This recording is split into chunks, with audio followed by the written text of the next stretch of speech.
ଆସଏ କଳା ଶାନ୍ତ କେମିତି ରହିଛ କହିବ ସତ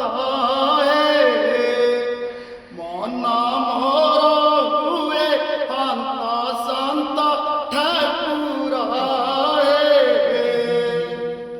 ସବର ପଲ୍ଲୀରେ ଥିଲ ନୀଳଗିରି କଳ୍ପ ପଟ ଭୁଲି ଗଲ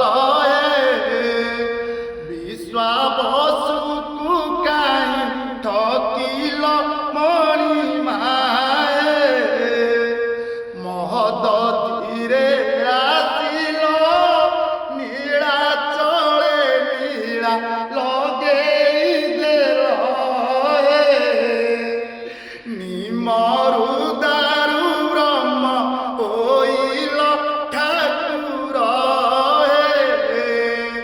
ନିଜକୁ ନିଜେ ଗଢ଼ିଲ ଅନନ୍ତ ମହାରଣା ରୂପ ନେଲ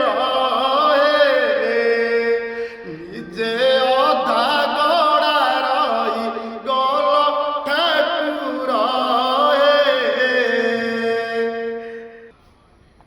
ତେଣୁ ମହାପ୍ରଭୁ ଆଜି କ'ଣ କରୁଛନ୍ତି ନା ନୀଳଗିରି କଳ୍ପବଟ ସବୁ ଭୁଲି ଆଜି ଆସିଛନ୍ତି ଭକ୍ତଙ୍କ ପାଖକୁ। କାହା ସହିତ ଆସୁଛନ୍ତି? ଭ୍ରାତା ଭଗ୍ନି ସୁଦର୍ଶନ ରଥରେ ଉପରେ ଦେବ ଦର୍ଶନ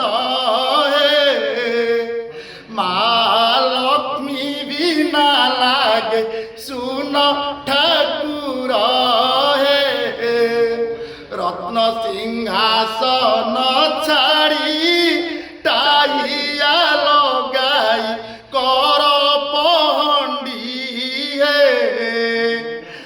ଆଗେ ଆସୁଛି ଦୀପ ଦିହୁଡ଼ି ଠାକୁର ଦେଖୁନାହାନ୍ତି ପାଖରେ ପ୍ରଭୁଙ୍କର ଦାନ ସ୍ୱରୂପ ଆଜି ପାଖରେ ବସିଛି କେତେ ଉଚ୍ଚ କଣ୍ଠରେ ପଢ଼ୁଛି। ସତରେ କୁହନ୍ତି ଜଗନ୍ନାଥଙ୍କ ମନ୍ଦିରରେ ପାରାମାନେ ସବୁବେଳେ ପାଇଁ ରୁହନ୍ତି, ଚିମିରିମାନେ ରୁହନ୍ତି, ଠକ ଠକ କଲେ ଉଡ଼ିଯିବା, କାରଣ ତାଙ୍କର ହୃଦୟଟା ବହୁତ ସରଳ ନମ୍ର ଭଦ୍ର। କିନ୍ତୁ ଏତେ ସ୍ୱରରେ ବୋଲିଲା ପରେ ମଧ୍ୟ ସେ ଟିକେ ମଝିରେ ମଝିରେ ମଝିରେ ମଝିରେ ଝାଳ ଟିକେ ଯେଉଁ ବହୁଛି ତାକୁ ଟିକେ କୁମ୍ପି ଦେଉଛି। ସେ ମଧ୍ୟ ମୁଁ ଜାଣିନି ତା ଭାବନା କ'ଣ ଚେତନା କ'ଣ, ତଥାପି ମୋତେ ଲାଗେ ସତରେ ଏମାନେ ସବୁବେଳ ପାଇଁ ଭଗବାନଙ୍କର ଗୀତ ଶୁଣିବାକୁ ଆମକୁ ଭଲ ଲାଗେ। ଆପଣ ଦେଖୁନାହାନ୍ତି କଥାରେ କଥାରେ ଅଛି କାଉ ହଗିଦେଲା ନା ବଗ ହଗିଦେଲା ନା ପାରା ହଗିଦେଲା ନା କାଉ ହଗିଦେଲେ ଖରାପ, ପାରା ହଗିଦେଲେ ଭଲ। କାହିଁକି କହିଲେ ସେ ସାତ୍ୱିକ ଖାଦ୍ୟ ଖାଉଛି, କାଉ ତାମସିକ ଖାଦ୍ୟ ଖାଉଛି। ତେଣୁ ସବୁବେଳ ପାଇଁ ସାତ୍ୱିକ ଖାଦ୍ୟ ଖାଆନ୍ତୁ ଏବଂ ଭଗବାନଙ୍କ ନୀତିରେ ରୁହନ୍ତୁ।